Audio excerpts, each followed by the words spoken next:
Assalamualaikum warahmatullahi wabarakatuh. Selamat pagi. Tabipun. Selamat datang anak-anakku, siswa kelas 10 tahun ajaran 2020-2021. Selamat datang di kampus Sang Juara. Anak-anak sekalian, kita masih dalam suasana memperkenalkan lingkungan sekolah atau yang sering kita sebut MPLS. Dalam kegiatan ini, salah satu materinya adalah berkaitan dengan masalah penyalahgunaan narkoba. Materi ini sangat penting karena nantinya berkaitan dengan bagaimana keberlangsungan anak-anak sekolah di SMA Negeri 10 Bandar Lampung yang berkaitan dengan tata tertib sekolah tentunya. SMA Negeri 10 akan komit dengan siswa yang bermasalah dengan narkoba itu langsung tidak ada kompromi lagi. Baiklah, pada kesempatan ini sebelum lebih lanjut saya memperkenalkan diri. Saya adalah salah satu guru SMA Negeri 10 Bandar Lampung, guru bimbingan konseling.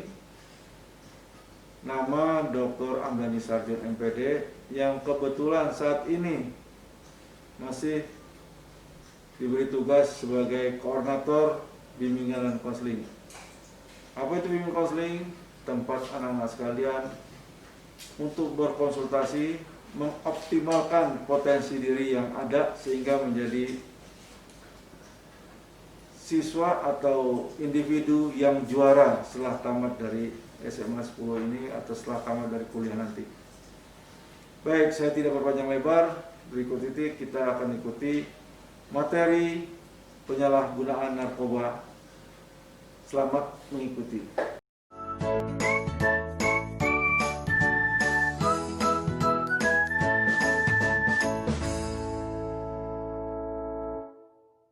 Baiklah anak-anak sekalian, kita lanjutkan. Salah satu materi MPLS ini adalah tentang narkoba. Bapak tidak membahas lebih lanjut apa itu narkoba dan sebagainya sehingga menjadikan kalian rasa ingin tahunya tinggi. Tapi kita akan bahas berkaitan dengan masalah pencegahan dan bahaya penyalahgunaan narkoba itu sendiri. Karena kita adalah siswa, kita adalah pelajar, kita adalah generasi penerus bangsa ini. Untuk itu anak sekalian, kita akan mencoba untuk memahami bahaya-bahaya dari narkoba itu sendiri. Nah, materi ini Bapak ambil sumbernya dari P4GN, yaitu Pemberantasan Penyalahgunaan dan Peredaran Gelap Narkoba yang dibuat oleh Dr. Evi Supiadi MSI. Juga Bapak padu dengan materi dari Kadar Penyuluhan Anti Narkoba BNNP Jawa Timur. Juga Bapak padu dari PowerPoint-nya yang diunggah oleh Sumbar Sehat 2010 atau Sumatera Barat Sehat 2010. Baiklah anak sekalian, sebelum lebih lanjut kita perlu tahu apa sih narkoba. Narkoba itu singkatan daripada beberapa bahan, yaitu diantaranya narkotika. Narkotika nanti kita lihat apa saja narkotika tersebut. Yaitu psikotropika dan bahan adiktif lainnya. Itu adalah bahan atau zat atau obat yang bila masuk ke dalam tubuh manusia akan mempengaruhi tubuh, terutama otak atau susunan saraf pusat, sehingga menyebabkan gangguan kesehatan fisik, psikis, dan fungsi sosial lainnya. Karena terjadi kebiasaan, ketagihan atau adiksi, serta ketergantungan atau dependensi terhadap narkoba tersebut. Hal ini menjadikan kita tidak nyaman dalam kehidupan sehari-hari. Kita tidak bisa hidup secara normal. kita tidak bisa menyesuaikan diri dalam lingkungan. Kita mungkin selalu merasa bersalah atau selalu merasa dipersalahkan. Nah, itu sebenarnya akibat yang kita buat sendiri. Itu daripada pengertian daripada narkoba itu sendiri. Anak-anak sekalian, kita akan lihat dulu dampak-dampak dari penggunaan narkoba itu. Bapak akan lihat atau sampaikan ini ada 4 dampak. Yang pertama, dampak pengaruh terhadap susunan saraf pusat. Itu diantaranya terjadi intoksikasi. Intoksikasi ini mengakibatkan seseorang menjadi berperilaku yang tidak dapat menyesuaikan diri dengan lingkungan atau maladaptif. Nah, kondisi ini menjadikan kita merasa serba salah di lingkungan, atau kita merasa selalu salah di lingkungan, atau kita merasa dipersalahkan di lingkungan, atau bisa jadi kita juga selalu tidak bisa mengikuti situasi yang terjadi dan berkembang di lingkungan kita, yang seharusnya itu menjadi kehidupan kita yang normal menjadi seolah-olah terasa tidak normal, jadi gangguan. Berikutnya lagi adalah kelebihan dosis. Kelebihan dosis ini berakibat fatal. Kelebihan dosis ini bahkan bisa membuat seseorang menjadi meninggal akibatnya. Nah, itu tidak kita inginkan tentunya anak-anak sekalian ya. Nah, kondisi ini berarti pengaruh terhadap diri kita sangat-sangat berbahaya. Adapun tidak sampai meninggal, itu terjadi juga sindroma ketergantungan fisik maupun psikologis. Yang mana anak-anak sekalian nanti akan selalu tergantungan, selalu merasa ada sesuatu yang hilang kalau tidak menggunakan narkoba. Ini membuat kehidupan kita jadi tidak nyaman. Apalagi anak-anak sekalian, kita adalah pelajar. Kita adalah orang berpendidikan. Kita kalau pelajar berarti selalu berorientasi pada bagaimana cara berpikir, bagaimana cara berkehidupan yang lebih baik, bagaimana memiliki masa depan yang lebih baik. Nah, maukah kita berdampak sebaliknya dari itu, menjadikan kita tidak menjadikan seseorang yang utuh, yang memiliki masa depan yang baik. Dampak yang kedua yaitu komplikasi medik psikiatrik atau sering disebut komorbiditas. Di sini gangguan terjadi adalah biasanya gangguan tidur, susah tidur. Kita bisa tidur sampai larut malam. Sedangkan kita pelajar, kalau belajar sampai larut malam aja tidak disarankan, karena belajar harus punya proporsi tertentu, tidur juga mempunyai proporsi tertentu.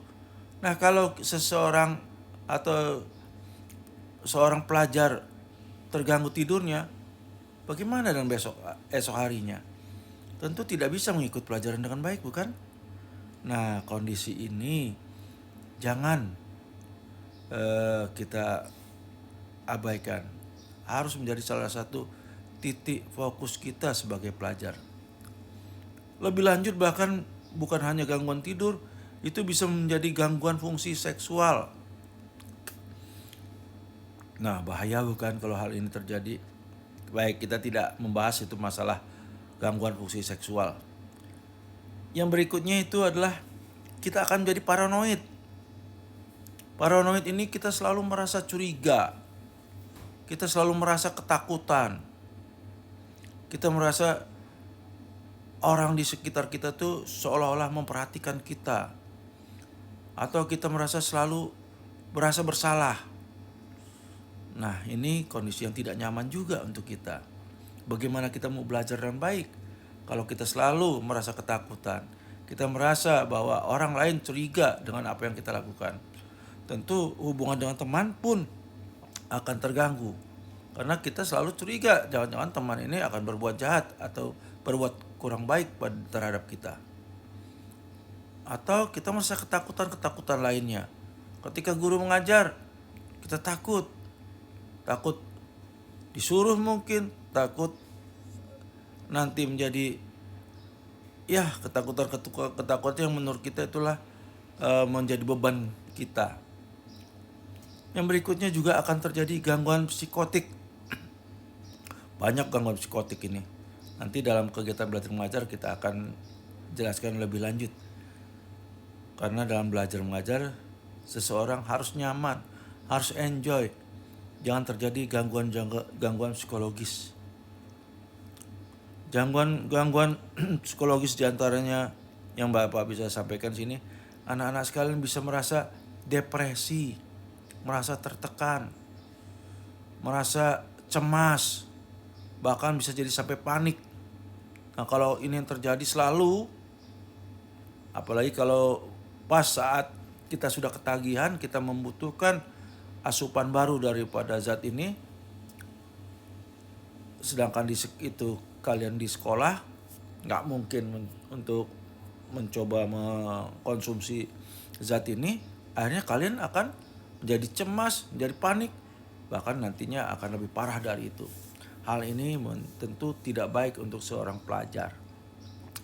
Anak-anak sekalian, dampak yang berikutnya adalah komplikasi medik, di mana komplikasi medik ini akan berpengaruh sangat terhadap kesehatan kita.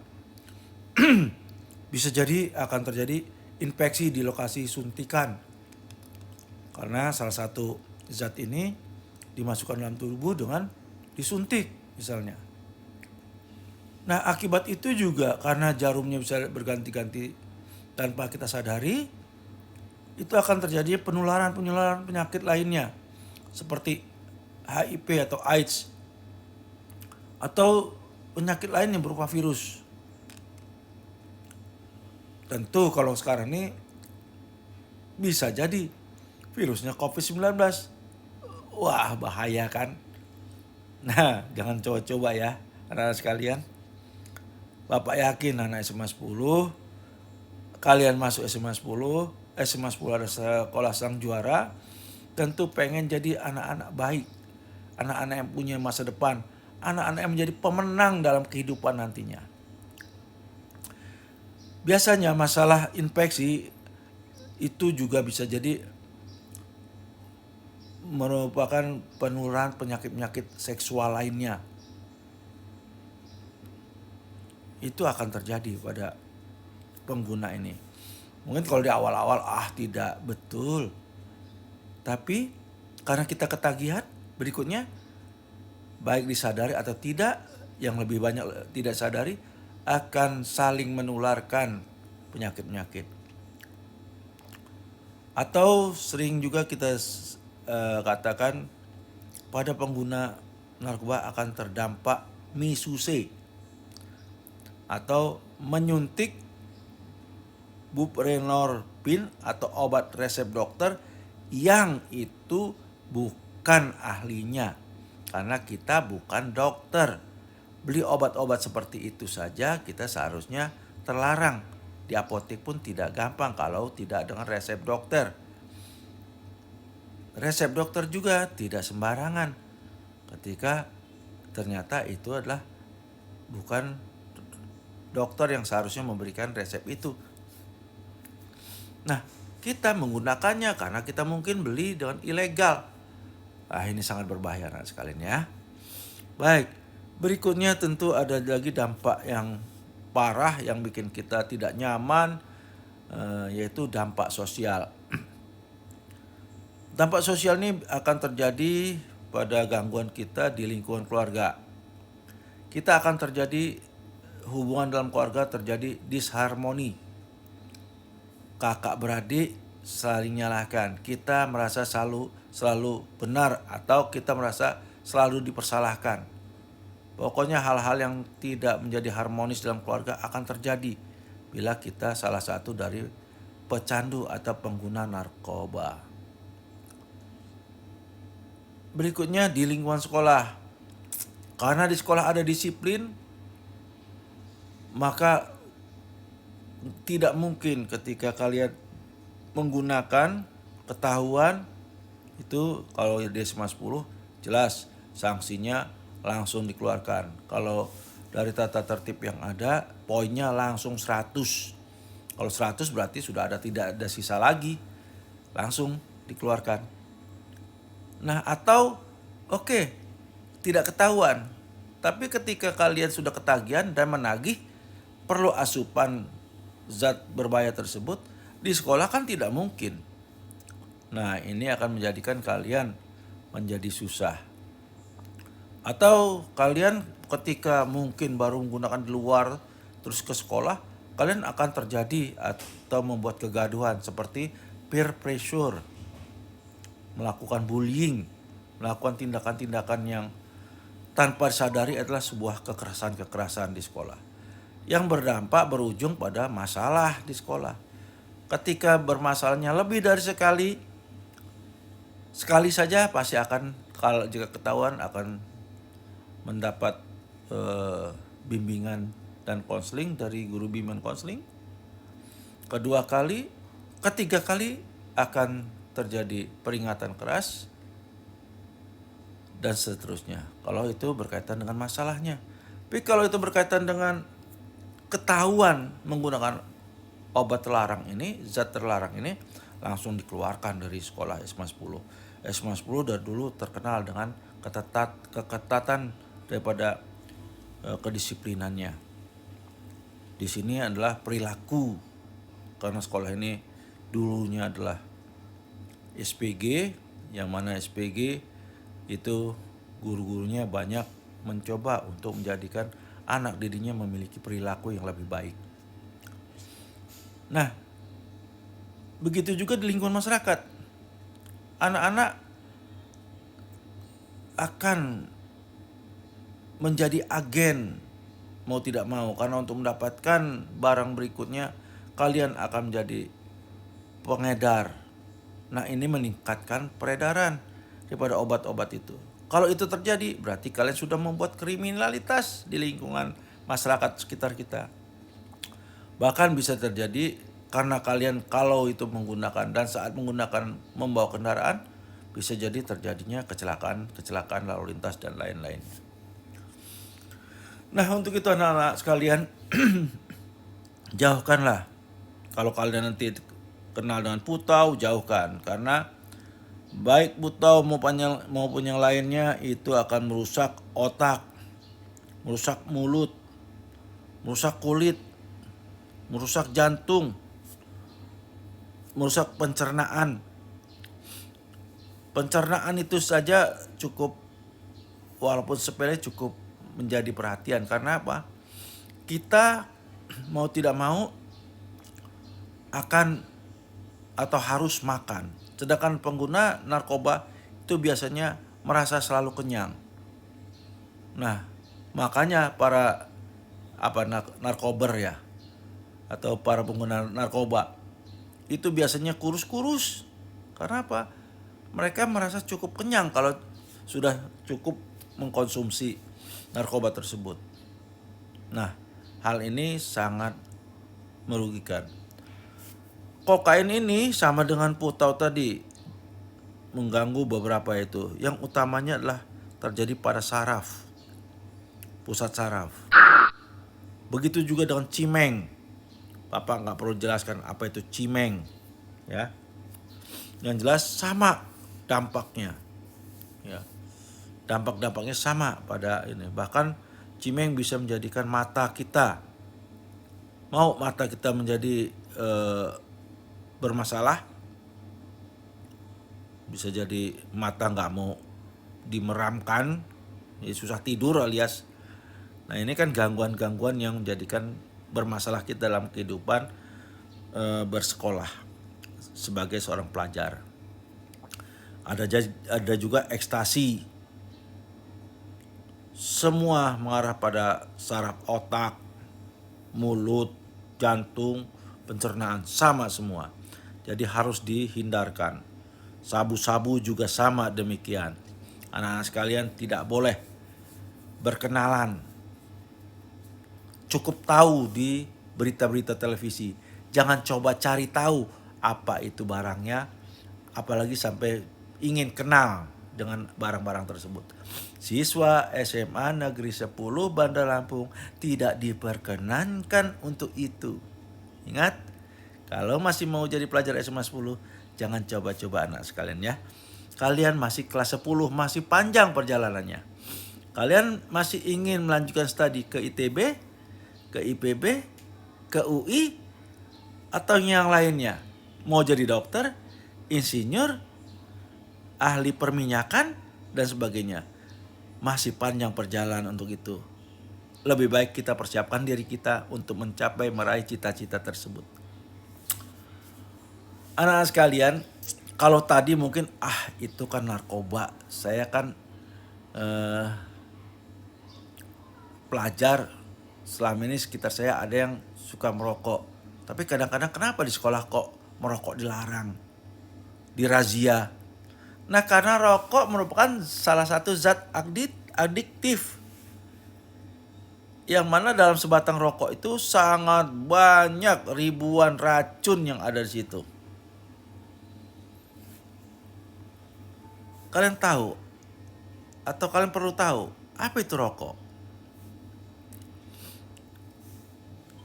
Bapak tidak mendefinisikan rokok adalah, tapi Bapak mendefinisikannya rokok itu berisi. Nah, isinya ini coba lihat.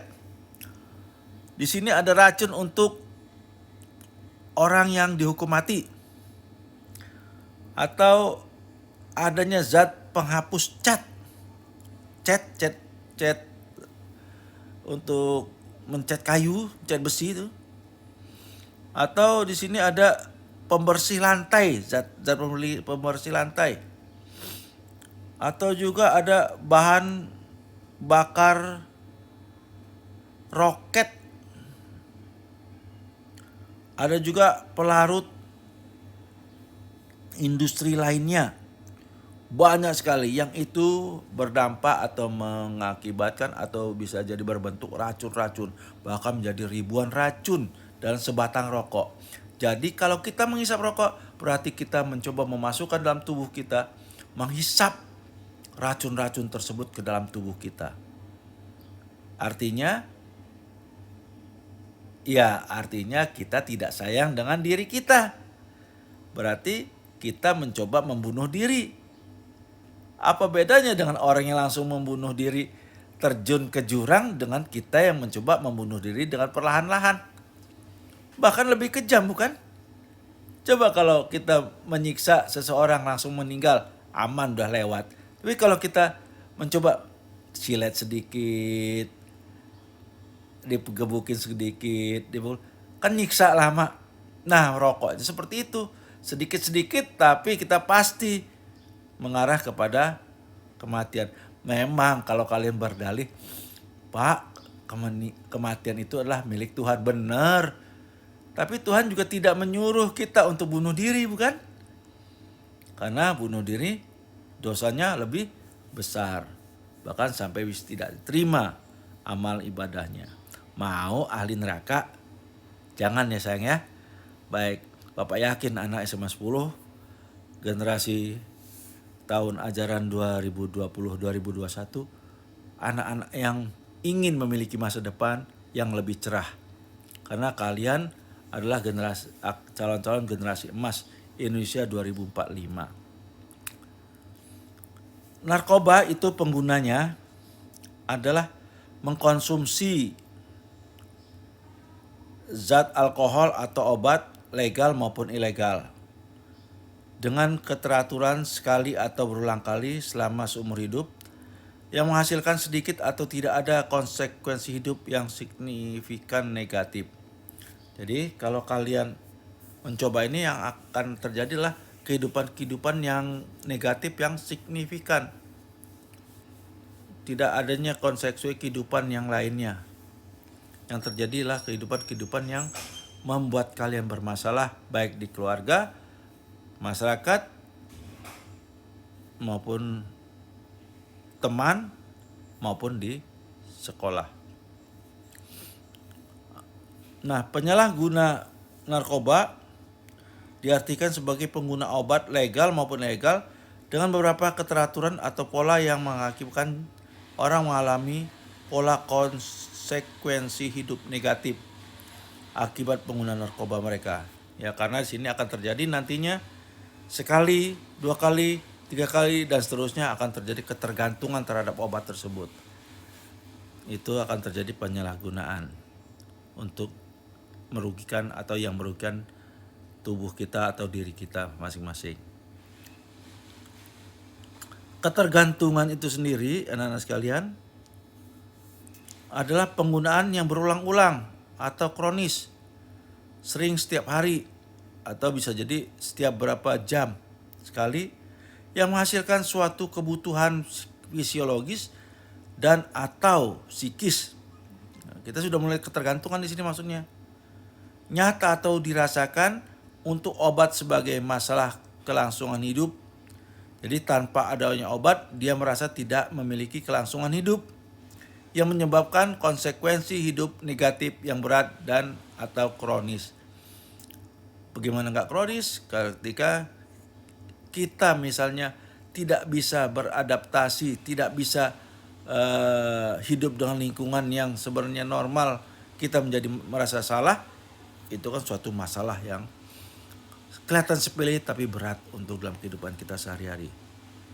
Sekali lagi, siswa SMA 10 diharapkan tidak memiliki perilaku yang demikian yang diakibatkan oleh masuknya zat-zat yang terlarang dalam tubuh kita, dalam tubuh kalian, anak-anakku sekalian.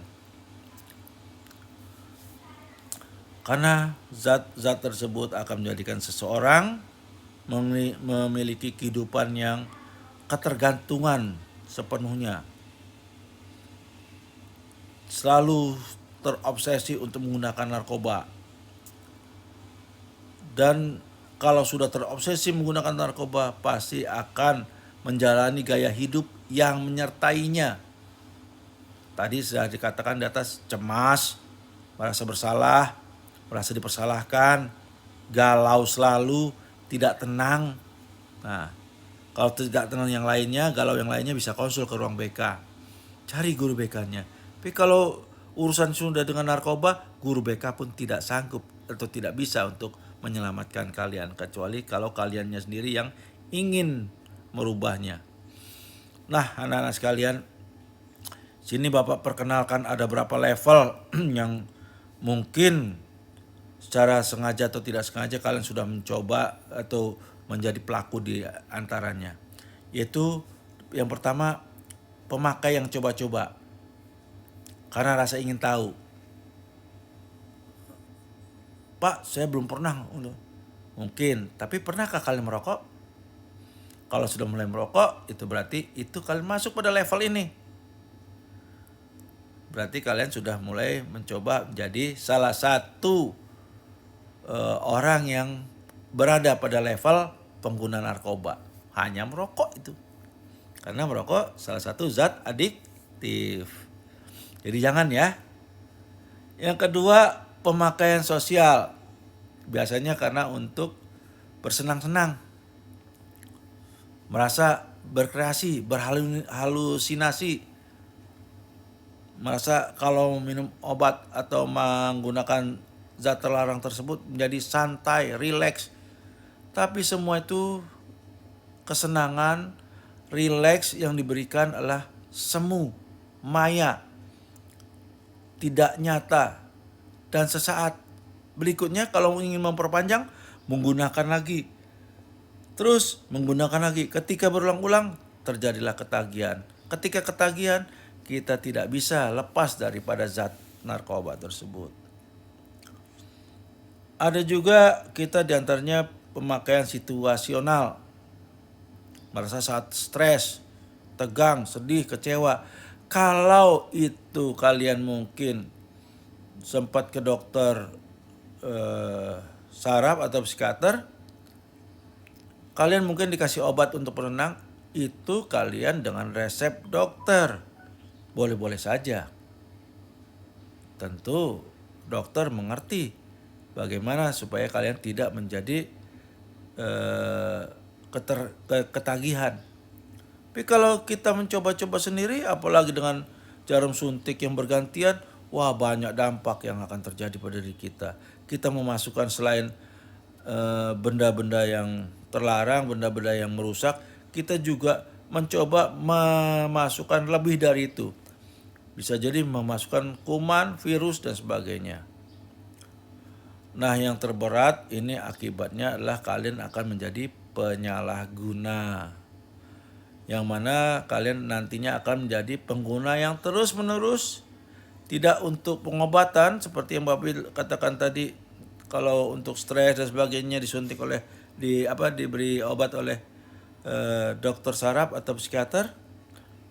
Nah, kalau kalian sendiri menggunakan obat itu tanpa jelas kebutuhannya, maka kalian akan menjadi pengguna yang terus-menerus, dan itu mengganggu badan, jiwa, lebih lanjut mengganggu kehidupan, lebih lanjut mengganggu keberadaan kita di lingkungan sosial, di lingkungan masyarakat, baik masyarakat keluarga, sekolah maupun di masyarakat umum di luar sekolah.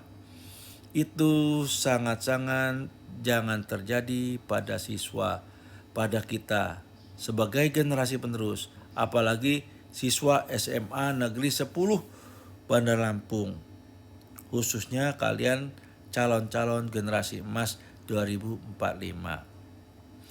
Karena kalau sudah ketergantungan, telah terjadi toleransi yang gejalanya tidak bisa tidak untuk selalu menggunakan, karena akan tidak terjadi pada kondisi-kondisi tertentu.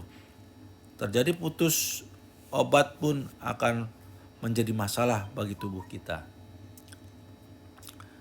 Untuk itu anak sekalian, ketergantungan itu bisa nanti akan menjadi pada diri kita ketergantungan fisik, yaitu bahwa dalam jangka waktu pemakaian tertentu tubuh sudah menyesuaikan dengan zat tersebut, maka tubuh bereaksi.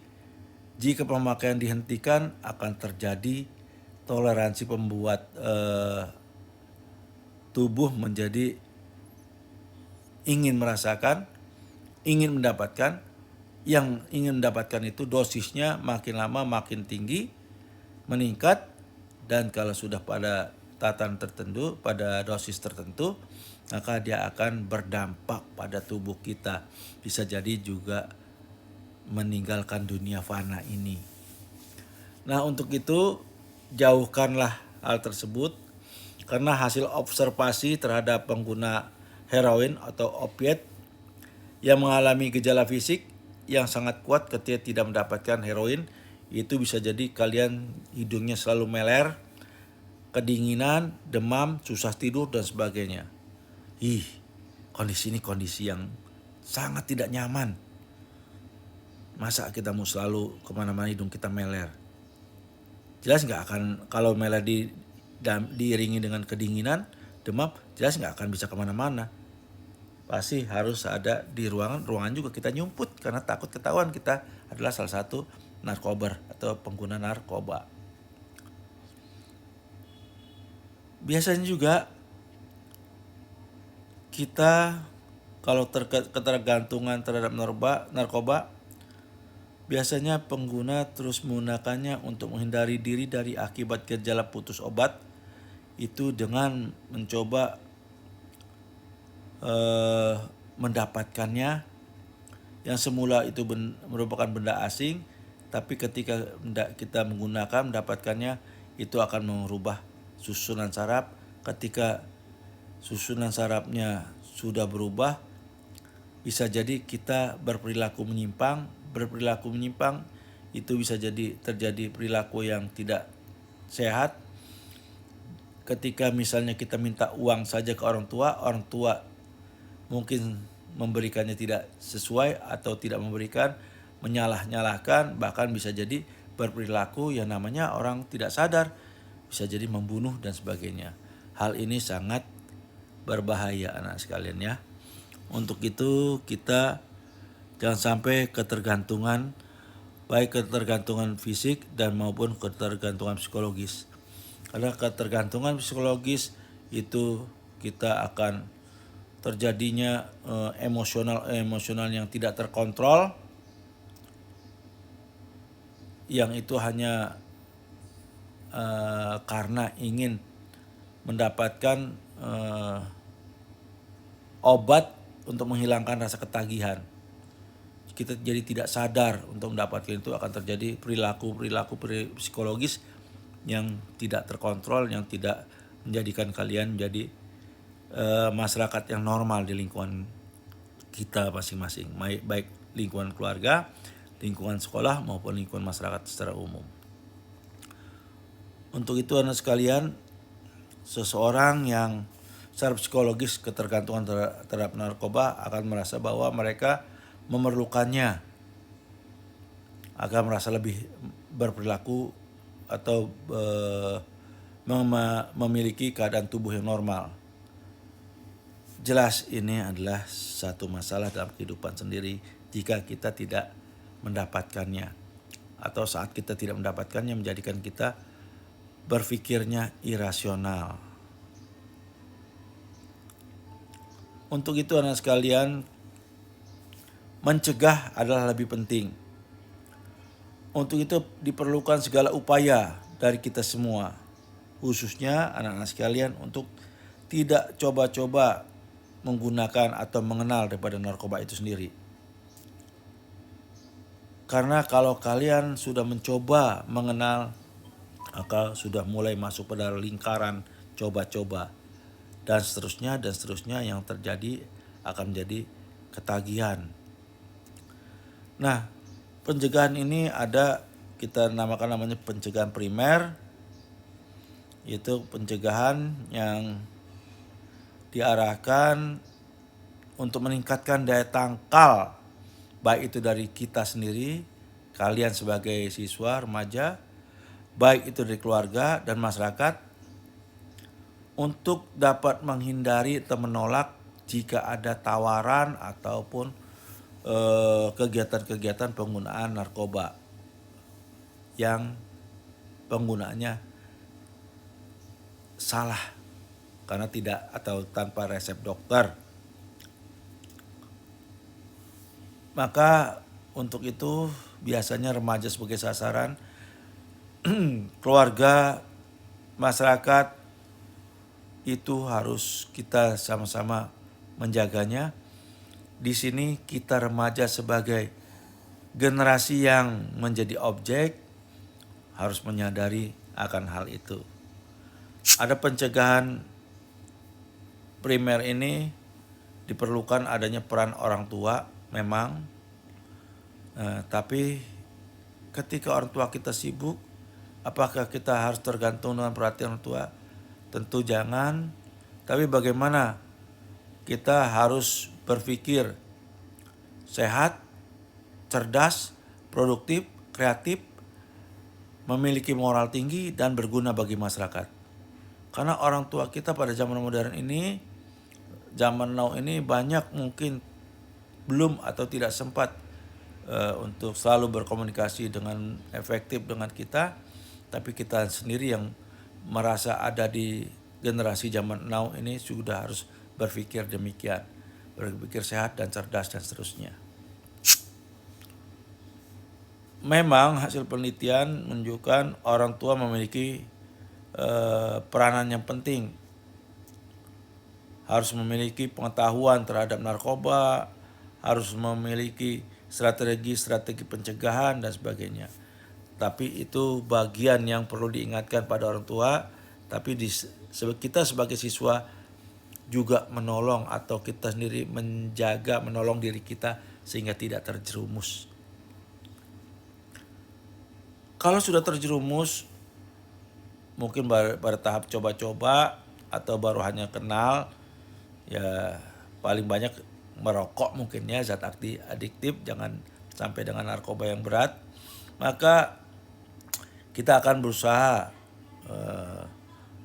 kalau di sekolah dengan program-program ringan, diantaranya dengan memberikan layanan informasi dan konsultasi, konseling, rujukan, fasilitas dan penguatan kelompok atau bimbingan kelompok atau dinamika kelompok, bisa jadi pembinaan olahraga dan kesenian, pendidikan non formal lainnya. Nah, itu yang coba kita berikan kalau bentuk pencegahan sekunder yang ada di sekolah. Anak-anak sekalian, perlu disadari, kalian adalah remaja. Saat ini kelas 10 kalian sudah mulai masuk pada fase remaja. Fase tugas perkembangan secara psikologis adalah remaja. Nah, remaja ini dari semua lembaga yang melakukan penelitian itu merupakan pada generasi yang beresiko tinggi. Ini bisa terjadi karena tidak bisa berkomunikasi dengan orang tuanya atau tidak berada dalam pengawasan orang tua, kontrol diri yang rendah. Nah, berarti kalau ini terjadi kembali pada individu remajanya. Apakah tidak berkomunikasi itu menjadikan suatu masalah yang menghancurkan dirinya? Nah, kalau berkomunikasi dengan orang tua tidak bisa, mungkin bisa konsul ke ruang BK. Guru BK adalah orang tua kalian di sekolah. Wali kelas adalah orang tua kalian di sekolah. Sehingga kalian bisa berkonsultasi, sehingga bisa jadi nanti guru BK atau wali kelasnya menjadi media untuk dapat berkomunikasi dengan orang tua. Karena kita tidak perlu menyalahkan orang tua, karena orang tua zaman sekarang, zaman milenial, berusaha untuk memenuhi kehidupan kita. Walaupun kadang-kadang salah saking seriusnya sehingga lupa kalau anak ada di sampingnya. Kita sadari sebagai remaja kita sudah mulai masuk pada fase-fase yang berpikir. Sudah itu pada remaja biasanya juga kalau merasa kepercayaan diri, harga diri yang rendah, tidak mau mengikuti aturan, norma, tata tertib, suka mencari sensasi, itu juga akan terkena berisiko tinggi. Untuk itu hindari. Jangan sampai pada usia remaja kalian tidak memiliki kepercayaan diri, tidak memiliki harga diri. Kalau itu terjadi, kegalauan seperti itu, cepat konsul ke guru BK-nya di ruang BK. Guru BK SMA Negeri 10, alhamdulillah semuanya dari sarjana yang berkaitan dengan bimbingan dan konseling atau sarjana bimbingan dan konseling. Di bawah koordinator Bapak sendiri S1, S2, S3-nya atau doktornya dari bimbingan dan konseling. Sehingga insya Allah kalian bisa konsultasi dengan aman, dengan nyaman. Untuk konsultasi via online pun atau dalam jaringan, kalian bisa konsultasi 24 jam sepanjang kondisinya tidak mengganggu. Berisiko lainnya pada remaja yaitu karena remaja biasanya ingin bergaul, ingin mengetahui lingkungannya, ingin tinggal di lingkungannya lebih baik. Kadang-kadang kurang pemahaman, akhirnya salah pergaulan yang terjadi terpleset pada penyalahgunaan narkoba. Untuk itu kalau ada guru menasihati, orang tua menasihati, dicerna. Jangan self defensifnya dulu yang keluar. Mekanisme pertahanan diri, penolakan diri, jangan dulu. Tapi iyakah saya salah? Kalau saya salah, bagaimana seharusnya saya berperilaku? Bagaimana saya seharusnya bergaul? Seperti apa pergaulan yang sehat? Nah itu. Kadang-kadang ketika kita dikucilkan atau sulit menyesuaikan diri dengan lingkungan, kita juga salah mencari pelarian. Pelariannya bukan ke narkoba, tapi sekali lagi konsul ke yang kalian percaya, merasa aman, merasa nyaman. Tidak ada di sekolah ada guru BK. Sekali lagi Bapak katakan guru bimbingan dan konseling. Ruang bimbingan konseling di SMA 10 cukup representatif. Rahasia pasti dijamin. Ya, karena itu milik kalian. Sudah itu kalau kalian di rumah memiliki anggota keluarga penyalahguna narkoba, kalau kalian tidak bisa merubahnya, kalian menghindari berperilaku seperti anggota keluarga tersebut. Yang terakhir, usahakan kalian memiliki atau selalu beribadah dan memiliki perilaku religius yang tinggi, karena menggunakan narkoba itu lebih parah daripada kalian mabuk-mabukan. Ada sebuah kisah ketika seseorang ditawari untuk berzina, ditawari untuk menganiaya, ditawari untuk melakukan hal-hal kejahatan lainnya, dia tidak mau melakukannya karena sadar. Tapi ketika dia telah diberi minuman yang memabukkan atau makanan yang memabukkan, dalam kondisi mabuk, dia tidak hanya bisa melakukan pembunuhan, bisa melakukan perzinahan, bisa melakukan hal-hal dosa besar lainnya. Untuk itu, narkoba itu menjadikan seseorang tidak pada kondisi normal, bisa jadi kondisi memabukkan. Hal ini terjadi berarti kita mencoba untuk melakukan dosa besar. Untuk itu, jika kalian selalu beribadah, selalu memiliki berkehidupan religi, mudah-mudahan sebagai penangkal bagi diri kalian, kalian bisa hidup menjadi lebih baik lagi. Demikian materi kali ini. Terima kasih. Anak-anak sekalian, setelah kalian saksikan tadi serangkaian materi narkoba, akhirnya Bapak mewakili sekolah berharap jangan ada satupun di antara kalian yang gagal sekolah, gagal meraih cita-cita, gagal menjadi sang juara dikarenakan kalian terkena atau ikut-ikutan ataupun yang lainnya yang itu berhubungan dengan narkoba dan zat adiktif lainnya yang itu jelas akan merusak dirimu.